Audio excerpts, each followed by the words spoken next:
Hello everyone, math teacher में आप लोगों का स्वागत है। तो आज हम लोग जानेंगे properties of a matrix addition. ठीक है, यानी कि प्रॉपर्टीज आपका क्या क्या होता है मैट्रिक्स एडिशन का। ठीक है, मैट्रिक्स एडिशन का क्या क्या प्रॉपर्टी होता है उसको आज हम लोग इस वीडियो लेक्चर के अंदर जानेंगे। ठीक है, तो चलिए हम लोग देखते हैं। तो the addition of matrices specify, ठीक है, द फॉलोइंग प्रॉपर्टी। ठीक है, यहाँ पे the addition of matrices satisfy the following property. तो चलिए यहाँ पे हम लोग देखते हैं प्रॉपर्टीज क्या क्या होता है मैट्रिक्स एडिशन का। ठीक है, तो यहाँ पे फर्स्ट जो आपका प्रॉपर्टीज होता है मैट्रिक्स एडिशन का, जिसको हम लोग कम्यूटेटिव लॉ बोलते हैं, कम्यूटेटिव लॉ। तो यहाँ पे कम्यूटेटिव लॉ के अंदर क्या क्या होता है, देखिए कम्यूटेटिव लॉ के अंदर जो होता है आपका बेसिकली कम्यूटेटिव लॉ होता है इफ़। यहाँ पे हम लोग कम्यूटेटिव लॉ को जानेंगे। देखिए कम्यूटेटिव लॉ को जानने से पहले यहाँ पे हम प्रॉपर्टीज देख लेते हैं कौन कौन सा होता है, उसके बाद हम लोग एक एक प्रॉपर्टी को यहाँ पे जानेंगे जो कम्यूटेटिव लॉ क्या है या फिर जितना भी प्रॉपर्टी है वो क्या है उसको हम लोग देखेंगे। ठीक है, चलिए सेकंड जो आपका प्रॉपर्टीज होता है यहाँ पे एसोसिएटिव लॉ, एसोसिएटिव लॉ। ठीक है, और जो आपका थर्ड प्रॉपर्टीज होता है existence of additive identity.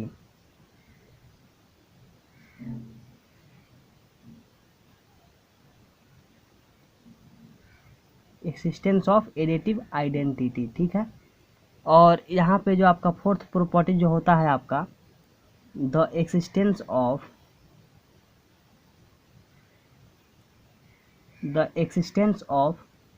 Additive inverse,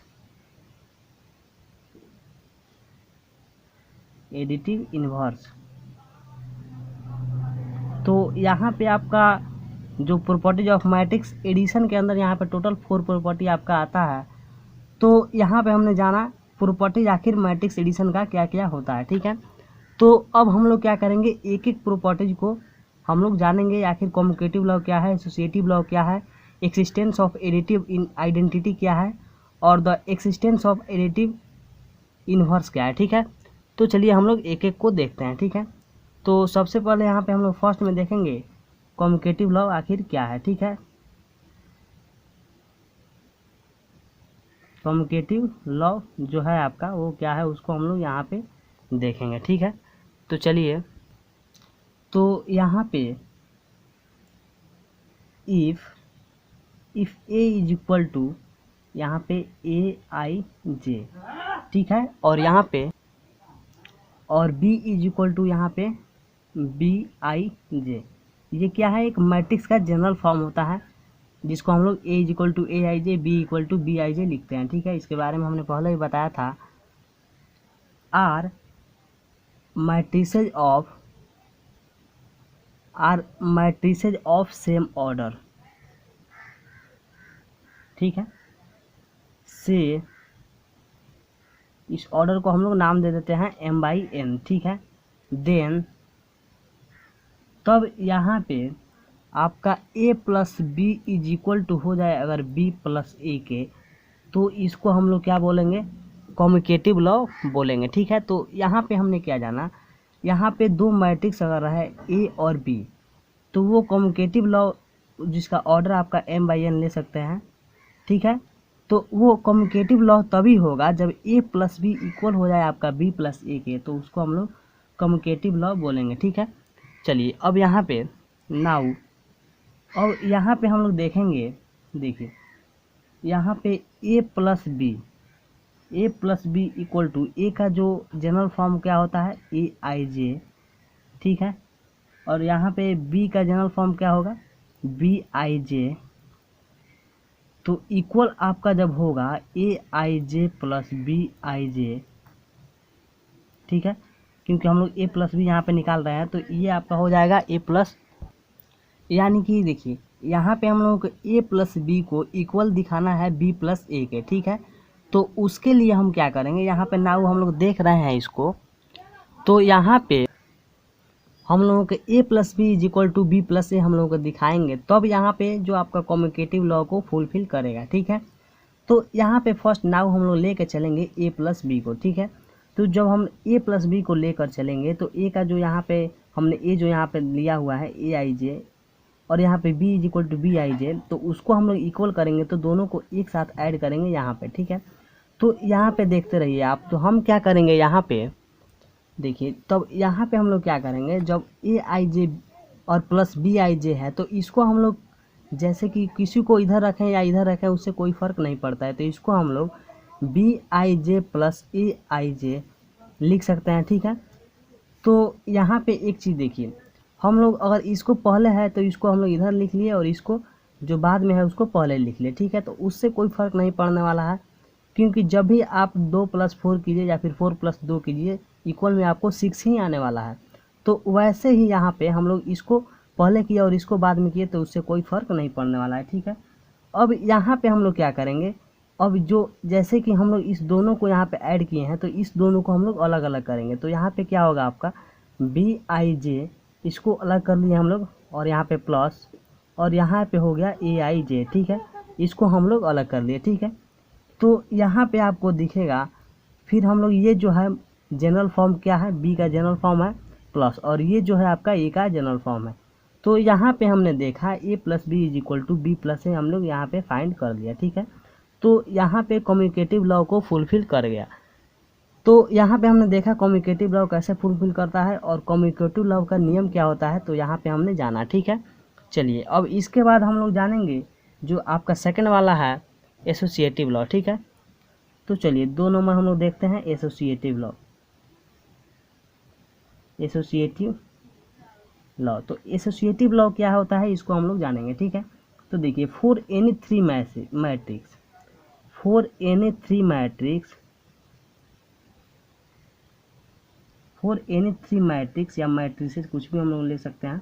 ठीक है, मैट्रिसेस ही देखिए, जो कम्यूटेटिव मैट्रिक्स या कम्यूटेटिव लॉ जो होता है वो 2 मैट्रिक्स के अंदर होता है, ए और बी के अंदर। ठीक है, लेकिन जब हम लोग एसोसिएटिव की बात करेंगे तो वहाँ पे 3 मैट्रिक्स चाहिए। ठीक है, तो यहाँ पे for any 3 matrix A is equal to matrix का हम लोग जनरल फॉर्म ले लेते हैं ए आई जे, और B equal to B I J, and यहाँ पे and C is equal to C I J.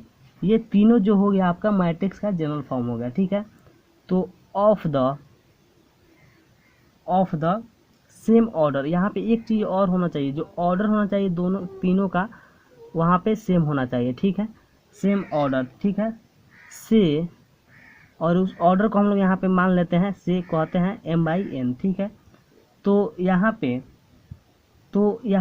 a plus B और प्लस सी इक्वल होता है a प्लस बी प्लस सी के, तो इसको हम लोग इसको अगर फुलफिल कर जाता है तो उसको हम लोग एसोसिएटिव लॉ बोलेंगे। ठीक है, देखिए एक चीज़ यहाँ पे देखिए, यहाँ पे 3 मैट्रिक्स है ए बी और सी। ठीक है, यहाँ पे तो ए प्लस बी को दोनों को एक साथ कोष्ट में करेंगे और सी अलग रहेगा। ठीक है, और यहाँ पे क्या होगा, जब हम लोग इक्वल के बाहर जाएंगे तो यहाँ पे ए छूट जाएगा यहाँ पे, और बी और सी को यहाँ पे एक साथ कर देंगे। अगर इस लॉ को फुलफिल कर जाता है तो उसको हम लोग एसोसिएटिव लॉ बोलते हैं। ठीक है, तो चलिए यहाँ पे हम लोग इसको प्रूफ करके देख लेते हैं तो अच्छे से क्लियर हो जाएगा। ठीक है, तो नाउ अब हम लोग इसको फर्स्ट वाले पोर्शन को लेके चलेंगे, जैसे कि हमने कम्यूटेटिव लॉ को फुलफिल किया है, सेम वैसे ही यहाँ पे ए प्लस बी और यहाँ पे लेंगे plus C is equal to. ठीक है, तो चलिए अब यहाँ पे क्या करेंगे, ए का जनरल फॉर्म क्या होता है A I J, plus B का जनरल फॉर्म क्या होता है बी आई जे, और इसको एक साथ कर लिए, प्लस सी का जनरल फॉर्म क्या होता है यहाँ पे सी आई जे। तो यहाँ पे जैसे हमने फर्स्ट कम्यूटेटिव लॉ को फुलफिल किया है, सेम वैसे ही यहाँ पे करना है। अब इसको हम लोगों को देखिए, जैसे कि यहाँ पे हम लोग छोटा सा शॉर्ट एग्जांपल लेते हैं, जैसे कि यहाँ पर 2 + 4 + 3 करते हैं और इस दोनों को एक साथ कर लेते हैं। तो और इसको यहाँ पे इक्वल टू यहाँ पर 2 + 4 + 3 और इस दोनों को एक साथ कर देते हैं। तो इसको जब हम लोग ऐड करेंगे तो 2 + 4 = 6 हो जाएगा +3, और इसको भी ऐड करेंगे तो 2 हो जाएगा यहाँ पे, 4 + 3 = हो जाएगा 7। अब इसको ऐड करेंगे तो 9, और 7 + 2 = 9, यानी कि दोनों यहाँ पे इक्वल हो गया। सेम वैसे ही यहाँ पे कोष्ट पहले है तो यहाँ पे हम लोग कोष्ट बाद में लगाएंगे, उससे कोई फ़र्क नहीं पड़ने वाला है। तो सेम वैसा ही यहाँ पे ये हमने एक रफ लिया है आपको समझने के लिए। सेम वही प्रोसेस के अनुसार यहाँ पे ए आई जे, यहाँ पे प्लस, यहाँ पे बी आई जे, और यहाँ पे प्लस, यहाँ पे सी आई जे। तो यहाँ पे जो आपका पहले दोनों के साथ जो प्लस का था उसको पहले के साथ ना लेके दोनों लास्ट वाले के साथ हमने कोस्ट कर लिया, जैसा कि हम लोगों को यहाँ दिखाना है, ठीक है। तो यहाँ पे हम लोग क्या करेंगे, ऐसा जब आपका हो गया तो ये जो है आपका मैट्रिक्स क्या, ए का क्या है, जनरल फॉर्म है, तो इसको जगह पे हमने ए लिखा प्लस। तो यहाँ पे चलिए अब यहाँ पे बी की जगह बी का जनरल फॉर्म है बी आई जे प्लस, ये है सी का जनरल फॉर्म है। तो यहाँ पे आप देख रहे होंगे हमने ए प्लस बी कोस्ट में प्लस सी के इक्वल में यहाँ पे ए प्लस बी प्लस सी यहाँ पे हमने यहाँ पे फुलफिल कर गया, ठीक है, जैसा कि हमने यहाँ पे लिखा है। तो ये जो हुआ आपका एसोसिएटिव लॉ, हम लोग इसी को हम लोग बोलते हैं, ठीक है। तो बेसिकली जो आपका मेन चीज़ एसोसिएटिव लॉ जिसको हम लोग बोलते हैं यही आपका है, और इस चीज़ को हम लोग यहाँ पे प्रूव करके हमने यहाँ पे दिखाया है। ये कैसे इतना इक्वल टू इतना होता है उसको हम लोग रफ से भी यहाँ पे लेकर भी यहाँ पर एक एग्जांपल लेकर भी इसको हमने दिखाया है, ठीक है। तो यहाँ पे हम लोग जाने एसोसिएटिव लॉ किसे बोलते हैं, ठीक है। तो यहाँ पे हम लोग 3 नंबर में देखेंगे एक्सिस्टेंस ऑफ एडिटिव आइडेंटिटी।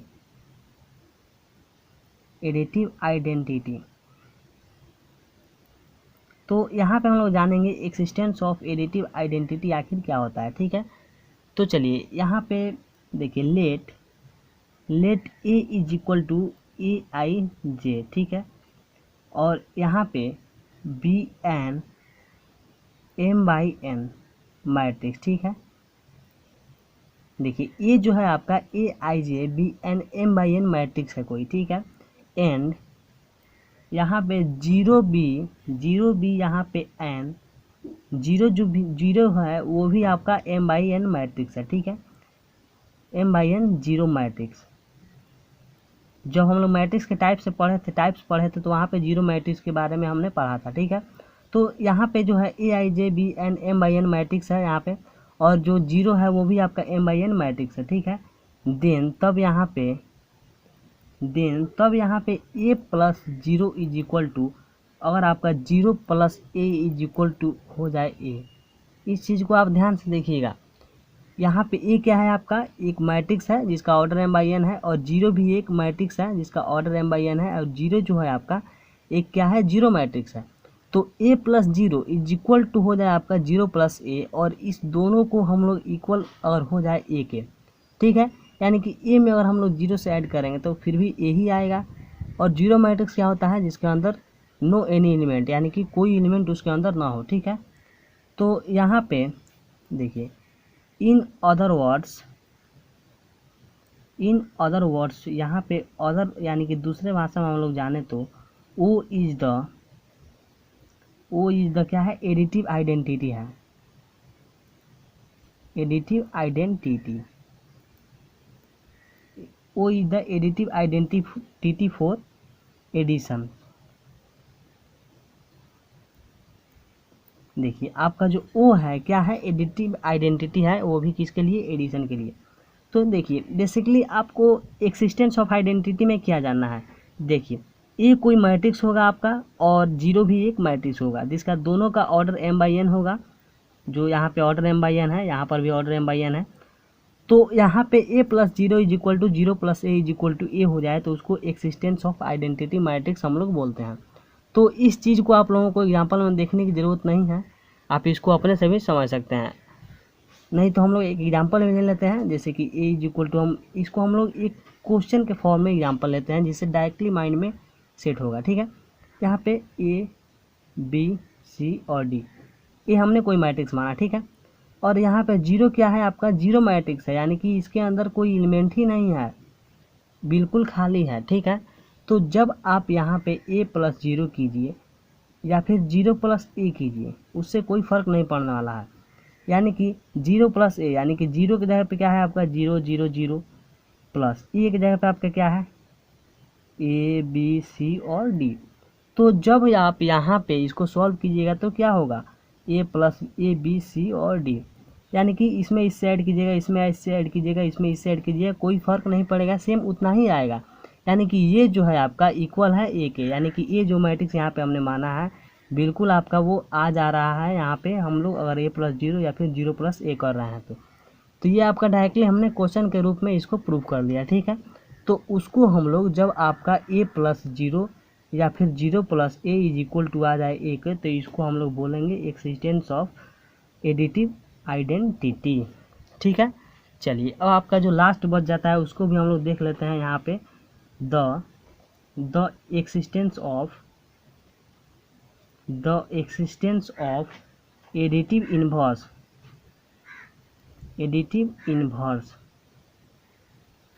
तो यहाँ पे एक्सिस्टेंस ऑफ एडिटिव इन्वर्स क्या है उसको हम लोग देखते हैं। देखिए यहाँ पे लेट a = यहाँ पे aij m/n।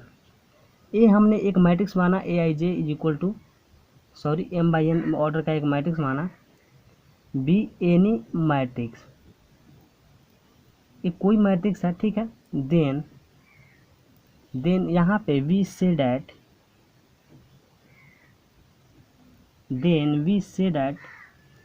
या फिर वी से डैट नहीं, वी हैव, यानी कि हमारे पास क्या है, we have another matrix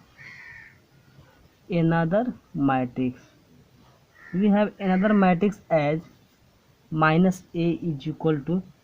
-aij m/n। ठीक है, सच डैट, जैसा कि यहाँ पे हम लोग इसको देखेंगे, सच डैट a + -a, ठीक है, = -a + a = 0। ठीक है, so -a is the additive inverse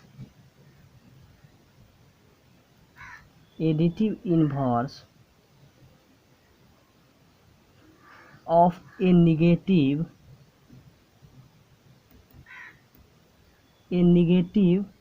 of A. देखिए ये तो आपका बेसिकली एक डिफिनेशन रहा। ठीक है, इसको अब हम लोग समझते हैं। देखिए लेट aij एक मैट्रिक्स है ऑर्डर m/n का। ठीक है, देन वी हैव, और एक अनदर मैट्रिक्स भी हमारे पास है -a जिसका -aij जिसका ऑर्डर भी m/n है। ठीक है, सच दैट, तो यहाँ पे a प्लस, जब हम लोग a प्लस करेंगे -a को एक साथ और -a + a को एक साथ करेंगे तो इक्वल में 0 आ जाए। ठीक है, यानी कि so -a is the additive inverse of A negative of A. देखिए बेसिकली यहाँ पे जो हमारा ए एडिटिव क्या कर रहा है, the existence of additive inverse, यानी कि एडिटिव यानी कि ऐड, यानी कि जोड़ने की बात कर रहा है। ठीक है, और इन्वर्स यानी कि उसके उल्टे के साथ, यानी ए को ऐड कर रहे हैं -a के साथ, यानी कि ए के उल्टे के साथ। ठीक है, तो इसी चीज़ को हम लोग पलट के यहाँ पे लिखेंगे -a और प्लस इसको फिर ऐड करेंगे a के साथ, यानी -a को ऐड कर रहे हैं उसके उल्टे के साथ, यानी कि -a का उल्टा a। ठीक है, और इक्वल में आपका हो जाए 0 तो उसको ही हम लोग बोलेंगे the existence of additive inverse. ठीक है, और इस चीज़ को आप एग्जांपल की मदद से समझ सकते हैं, बिल्कुल ईजी है। जैसे कि यहाँ पे ए हमने कोई मैट्रिक्स माना, यहाँ पे 2 4 3 और 1, तो जाहिर सी बात है जब हम लोग इसका -a निकालेंगे तो हमने पढ़ा था निगेटिव ऑफ मैट्रिक्स में माइनस के साथ क्या होगा, ए के टोटल एलिमेंट के साथ मल्टीप्लाई हो जाएगा। तो यहाँ पे डायरेक्ट हम लिख दे रहे हैं -2 -4 -3 और -1। ठीक है, तो जब आप यहाँ पे a + -a कीजिएगा तो यहाँ पे आपका क्या होगा, 2 4 3 1, a को हमने लिखा और यहाँ पे प्लस -a को हम लिखेंगे -2 -4 -3 -1। तो जब हम लोग इसको सॉल्व करेंगे तो आप यहाँ पे जब हम लोग प्लस करते हैं तो इसको और इसको एक साथ जोड़ते हैं तो 2 + -2 हो जाएगा, यहाँ पर 4 + -4 हो जाएगा, यहाँ पे 3 + -3 हो जाएगा और यहाँ पे 1 + -1 हो जाएगा। तो जब हम लोग इसको सॉल्व करेंगे तो 2 में से प्लस माइनस माइनस होता है, 2 - 2 = 0, 4 + -4 = 0। तो यहाँ पे जो होगा आपका टोटल 0 हो जाएगा। तो जब टोटल 0 हो जाएगा तो उसके जगह पर हम लोग लिख सकते हैं 0। तो यहाँ पे आपने देखा a + -a कर रहे हैं तो हमारा 0 आ जा रहा है। तो एक्सिस्टेंस ऑफ एडिटिव इन्वर्स क्या होता है आपने यहाँ पे समझा। तो इस वीडियो लेक्चर में हमने समझा प्रॉपर्टीज ऑफ मैट्रिक्स एडिशन का क्या क्या प्रॉपर्टीज होता है। ठीक है, अगर आपको वीडियो अच्छा लगे तो लाइक कीजिए, कमेंट कीजिए, और ऐसे ही हमारे चैनल से जुड़े रहने के लिए हमारे चैनल को सब्सक्राइब कीजिए। फिर मिलते हैं नेक्स्ट वीडियो में, तब तक के लिए जय हिंद।